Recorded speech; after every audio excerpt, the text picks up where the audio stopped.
The reading this morning is from Jim Wallace. His book is God's Politics, Why the Right Gets It Wrong and the Left Doesn't Get It. Wallace is a liberal Christian social activist and a writer. He tells a story about his first year in seminary when he and a number of other small group of activist evangelicals sat down and looked at the Bible with fresh eyes. In the Bible, he writes, the poor were everywhere, and yet the subject is not to be found in our churches. One member of our group took an old Bible and a new pair of scissors and began the long process of literally cutting out every single biblical text about the poor. It took him a very long time. The prophets were simply decimated when he got to the resounding command of Amos to let justice roll down like waters and righteousness like an ever-flowing stream. He just cut it out.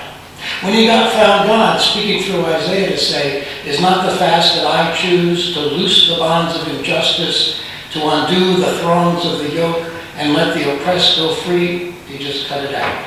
When he discovered the summation of God's call to Micah to do justice, love kindness, and walk humbly with your God, he just cut it out. He cut almost everything the Hebrew prophets had to say about how nations, ruler, and all of us are instructed to treat the poor. Much of the Psalms also disappeared, where God is seen as the defender and deliverer of the oppressed. And all references to the Hebrew tradition of Jubilee had to be cut out, where from Leviticus onward, the practice of a periodic leveling was lifted up as crucial to the health of the society. Slaves were to be set free, debts canceled, and land redistributed to its rightful owners. It was all too dangerous to remain in the Bible. Then when he got to the New Testament, the seminarian with the scissors had a lot of work to do. He began with the thankful prayer of a simple peasant woman who would bear the new Messiah. Mary's famous Magnificat prophesied the meaning of the coming of Jesus. He has brought down the powerful from their thrones and lifted up the lowly. He has filled the hungry with good things and sent the rich empty away. And Wallace continues, Jesus in his Sermon on the Mount, especially the Beatitudes, threatened to turn the world as we know it upside down by saying, in his kingdom, the blessed ones are the poor, the meek, the merciful, the peacemakers, the persecuted, and the ones who hunger and thirst for justice. It clearly had to go. And then account of how the early church began to practice economic sharing after the Spirit landed on them would be pretty incredulous to churches today. And so with a totally unrealistic assertion that, quote, there is not a needy person among them, even if Paul was encouraging economic redistribution as a sign of fellowship wherever he went. Snip, snip, sniff. All the stuff about John not having the love of God unless you open your heart to the needy just doesn't apply to some of our most important and pious church leaders, not to mention our television evangelists. And the idea from James that, quote, faith without works is dead was dangerously close to the social gospel. So some more cuts were in order. Nowadays, Wallace says, he takes that damaged Bible when he speaks and holds it up and says, brothers and sisters, this is our American Bible. It's full of holes. We live in an era during which the love of money seems to be running amok. And it seems lots of people are beginning to take notice. So the headline of this weekend's edition, that's amazing. It was right in. I've never had that before. If I were to hold up this weekend's edition of USA Today, you'd see that the headline at the very top reads, the $100 million Club. CEOs get richer, workers get left behind. It notes that the median wage for the 105 million full-time workers in this country rose 1.4% in 2013 to $40,800, while median CEO compensation surged 13% to $10.5 million, 245 times the average worker's salary. Some CEOs are earning even more than this, among them Mark Zuckerberg, who earned a total of $3.3 million this year. Larry Ellison, Oracle, $150 million. And Howard Schultz of Starbucks, $163 million. I like Starbucks. Oh well. And it seems raising questions about such inequality is, in the view of some of the wealthiest, tantamount to Nazism. Thomas Perkins, a founder of Kleiner Perkins, Caulfield and Byers, a hedge fund firm, in January wrote a letter to the Wall Street Journal in which he said that the public's turn against the rich represents, quote, a dangerous rift in America, and compares such progressive radicalism to Germany's Kristallnacht. He says, I would call attention to the parallels of fascist Nazi Germany to its war on its, quote, 1%, namely the Jews, to the progressive war on the American 1%, namely the rich, he wrote. And Blackstone CEO Stephen Schwarzman, who has a net worth of about $4.7 million, according to Forbes, said that Democratic efforts to close the tax provision known as the carried interest loophole, which allows someone like Mitt Romney to pay significantly less a percent of taxes than most of us, said that the attempt to close that loophole was akin to Nazi invasions during World War II. It's a war, Schwarzman said. It's like when Hitler invaded Poland in 1939. Now, it's easy and natural for those who have been fortunate to convince themselves that they deserve what they have. But there's a darker side to the great wealth that we find in the context of great inequality. The Buddha put it this way: riches make most people greedy, and so are like caravans lurching down the road to perdition.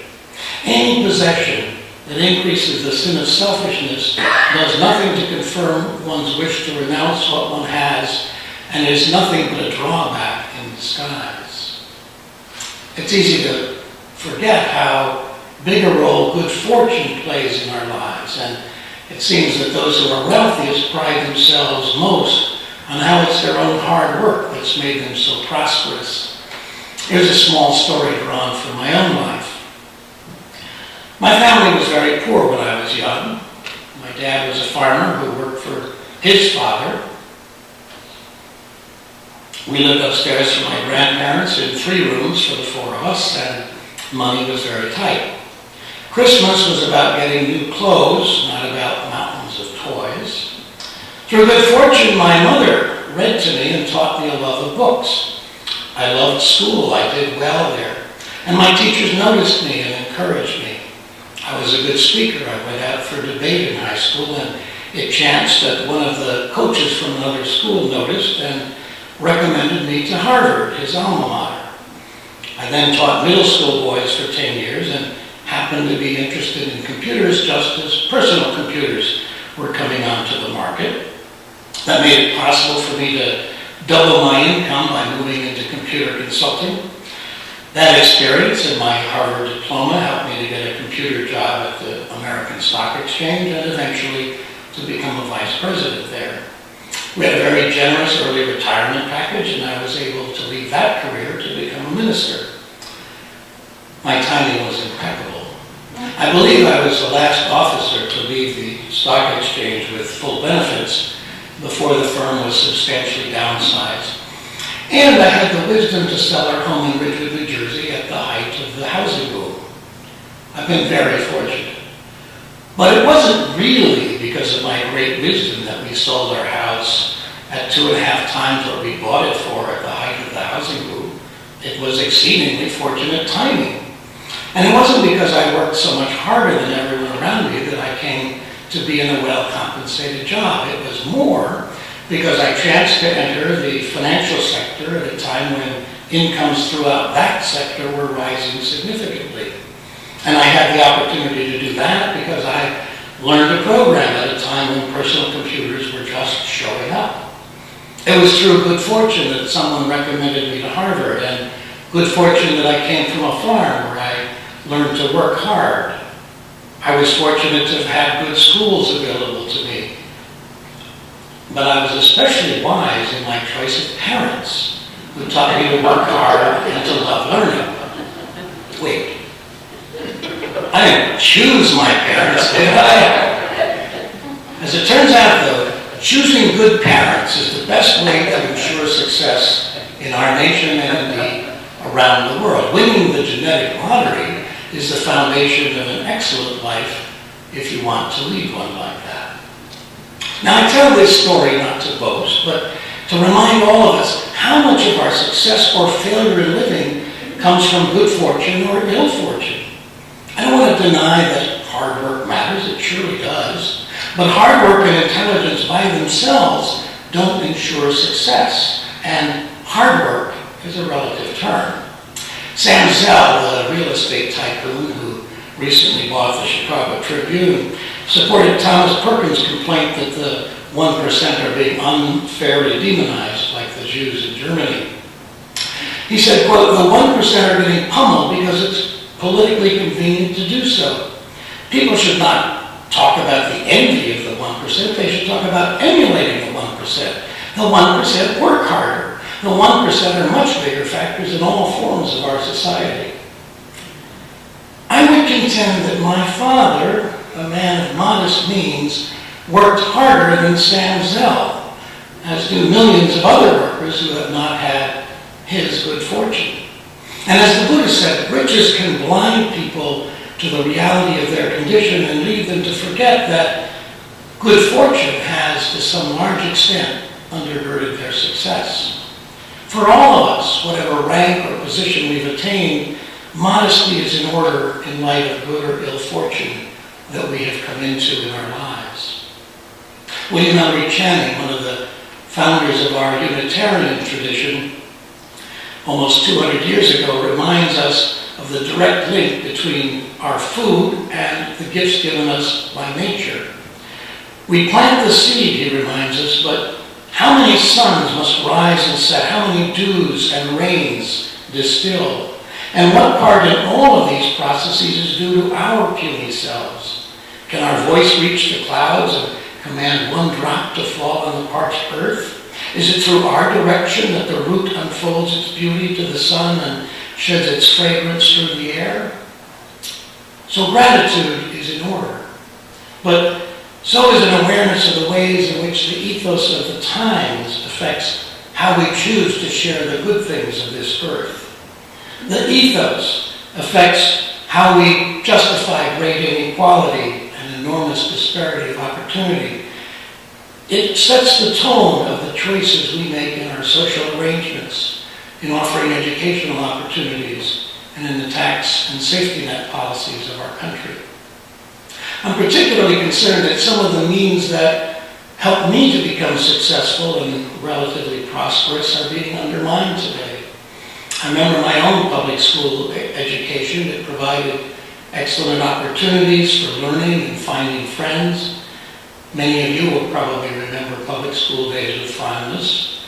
But I'm afraid that public education has declined, both as an engine of mobility and as an environment that promotes solidarity as well as learning and well-being. So in my own family, for example, my brother's grandchildren were all educated in Christian schools, partly to support their religious commitments, but also because they were simply better schools than those around them in Rockford, Illinois. And I worry that the growth of private schools of all sorts, of charter schools, of homeschooling, are all conspiring to reduce the extent to which we share common experiences as we grow up, in which we recognize that we're all in this together. And I also worry because wealthy parents are able to spend multiple times what parents of modest means can afford for SAT prep courses, enrichment opportunities, and resume padding experiences for their children from pre-K through college. I'm fortunate that I wasn't competing with other students who had the advantage of extensive tutoring in order to raise their scores for college entrance exams. Now, some of the differences among children in their educational experience are cultural. Middle and upper class parents talk much more to their children than poorer parents. They read to their children, teach them impulse control, with the result that poor children have far smaller vocabularies when they arrive at school. Some tens of thousands fewer words have been spoken to them. And so they start behind from the very first day. That's why I think that, for example, early childhood education is an important initiative in order to help reduce some of the kinds of poverty, some of the culture of poverty that spreads ill fortune from one generation to the next. Of course, this is not the first time in our human history that gross inequality has become a significant issue. And it's noteworthy that religion has often provided the basis for criticizing and correcting vast differences of wealth. I mentioned the criticism of riches by the Buddha, for example. Zhuangzi, a Confucian living almost 300 years before Jesus was born, quote, was appalled by the new pragmatism which he believed led to a decline in moral standards. Everywhere he went, he saw scheming and plotting and the selfish pursuit of wealth, power, and luxury. Because princes refused to allow themselves to be restrained by the Li, they pursued their own ambitions ruthlessly, and violence and warfare became endemic.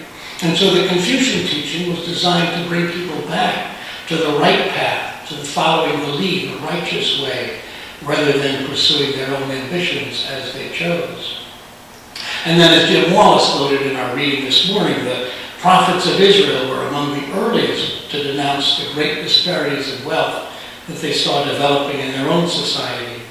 So the prophet Isaiah, very early in his ministry, said, "Learn to do good, seek justice, rescue the oppressed, defend the orphan, plead for the widow." And it's hard not to think about the predatory lending processes we saw, which stripped the poor in many of our neighborhoods of their own homes during the recent housing bust and boom by offering deceptive and ruinous mortgage terms. We read this in the words of the prophet Micah. "Alas for those who devise wickedness and evil deeds on their beds. When the morning dawns, they perform it because it is in their power. They covet fields and seize them, houses and take them away. They oppress householder and house, people and their inheritance, and they demand the rent. It's time," they say. And finally, one of my favorites from the prophet Micah, "Hear this word, you cows of Bashan, who are on Mount Samaria, who oppress the poor, who crush the needy, who say to their husbands, 'Bring something to drink.'" One must think of some of the palaces on Long Island where the people sit and demand that those who serve them instantly and well. Now, of course, the teachings of Jesus criticize the wealthy and condemn them for their greed and love of money. It's easier for a camel to go through the eye of a needle than for a rich man to enter the kingdom of heaven, and likewise, you cannot serve God and mammon, or money, if you will. And then Muhammad founded Islam at a time when wealth and power were becoming deeply oppressive in his own society. Karen Armstrong tells us that Muhammad lived in a time of economic and material progress. The Meccans were now rich beyond their wildest dreams, but in the stampede for wealth, old tribal values, which demanded the community take care of the weaker members of the clan, had been forgotten. So the basic message of the Quran was not a doctrine. It was skeptical of theological speculation, but a command to practice practical compassion. It was wrong to build a private fortune selfishly at the expense of others, and good to share your wealth fairly and create a just and decent society where poor and vulnerable people were treated with respect. And so one of the 5 pillars of Islam is zakat, giving away some portion of your wealth each year in order to take care of those who have had ill fortune, as we might say. And we remember our contemporary prophets, Martin Luther King Jr. We remember him because of his battle for civil rights when we celebrate his birthday. But equally important was his work for economic justice. As he said in the I Have a Dream speech, 100 years after the Emancipation Proclamation, the Negro lives on a lonely island of poverty in the midst of a vast ocean of material prosperity. And of course, he was assassinated in 1968 as he was supporting the unionization drive in Memphis among the garbage collectors. And more recently, Pope Francis, who thought we'd be quoting a pope from a UU pulpit, has become a prophet in our own time by behaving with a modesty that we have not been accustomed from the papal palace recently. And he's been explicit in criticizing social arrangements at the expense of the common good. So in his first pastoral teaching, he said, in this contemporary system which tends to devour everything which stands in the way of increased profits, whatever is fragile is defenseless before the interests of a deified market, which becomes the only rule. And in his Lenten message this February, he said, when power, luxury, and money become idols, they take priority over the need for a fair distribution of wealth. Our consciences thus need to be converted to justice, equality, simplicity, and sharing. Reminds us that Catholic social doctrine has long favored laborers over the very wealthy.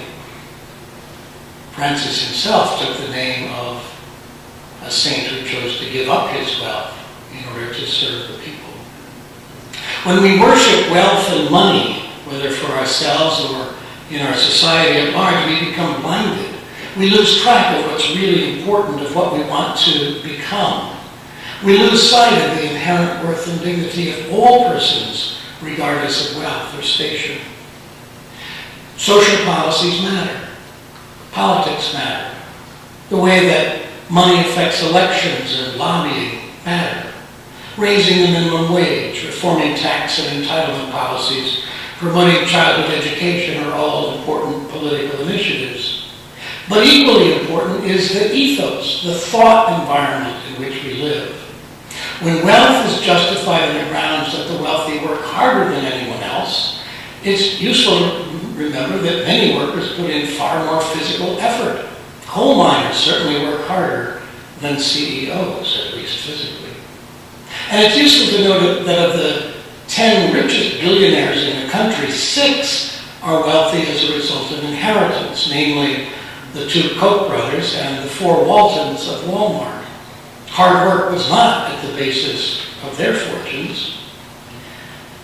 We all have a role in forming the ethos of our times. We all have a voice in our families, in our communities, in our voting, teaching our children the value of community over the value of wealth is part of what we can all do.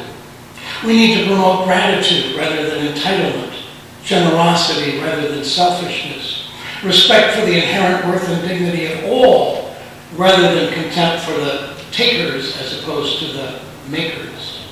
As William Henry Channing put it in our opening words, we should strive to live content with small means, to seek elegance rather than luxury, and refinement rather than fashion, to be worthy, not respectable, and wealthy, not rich.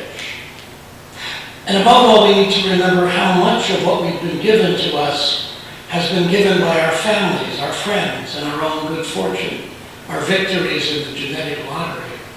We need to be mindful, as Mary Oliver puts it. She says, every day I see or hear something that more or less kills me with delight, that leaves me like a needle in the haystack of light.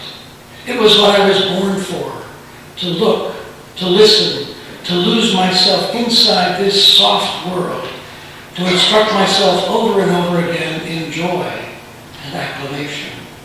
Nor am I talking about the exceptional, the fearful, the dreadful, the very extravagant, but of the ordinary, the common, the very drab, the daily presentations. O good scholar, I say to myself, how can you help but grow wise with such teachings as these? The untrimmable light of the world, the ocean shines, the prayers that are made out of brass. Amen. And blessed be